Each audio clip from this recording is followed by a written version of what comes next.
Bonjour Benjamin, tu as un site internet qui s'appelle Cœur Handisport et j'aimerais avec toi voir un petit peu, avoir un éclairage et un décodage sur la pratique handisport. Dans les Jeux paralympiques, il y a des transpositions des sports classiques, l'athlétisme, la natation, mais il y a aussi des sports spécifiques. Est-ce que tu peux nous parler de quelques sports comme ça spécifiques? Alors oui, effectivement, donc en général c'est dépendant, donc l'athlétisme c'est la même chose ou la natation, mais il y a des disciplines uniques qu'on peut pas vraiment transposer, donc il y a le cécifoot. Donc, le cécifoot c'est du foot à l'aveugle. Les personnes ont un masque et ils jouent sur un terrain de futsal en fait, fermé, avec un ballon à grenaille. Et sinon vous avez également le goalball. Donc le goalball c'est pareil, c'est le même principe en fait, c'est un ballon à grenaille. Et en fait, par contre, ça se joue plus au sol et ça se rapproche un petit peu du hand. En fait, il faut marquer dans un but adverse en lançant la balle.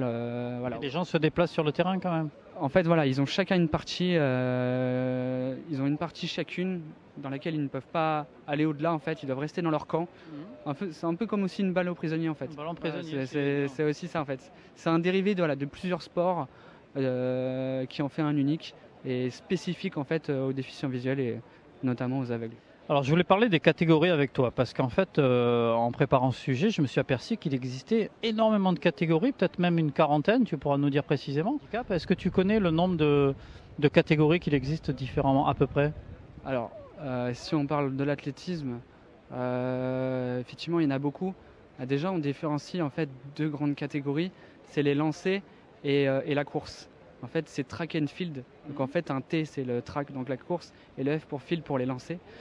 Et après, effectivement, au sein de ça, il y a des catégories. Donc par exemple, T11 à T13, par exemple, ça va être les déficients visuels. Donc en fonction de la graduation, par exemple, en général, dans toutes les classifications, plus le chiffre est petit, plus le handicap est important. Donc par exemple, pour les malvoyants, c'est très simple. Le T11, ça veut dire non-voyant total. T12, c'est malvoyant sévère. Et T13, ça va être malvoyant léger.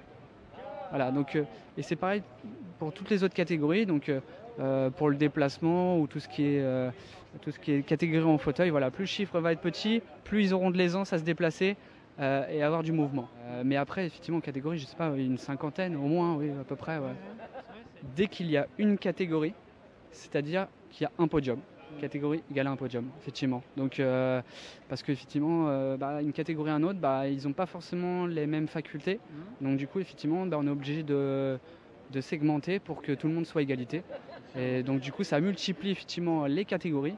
Et c'est pas forcément évident pour la compréhension. Mais une fois qu'on fouille et qu'on se renseigne, on comprend effectivement un peu mieux en fait pourquoi en fait.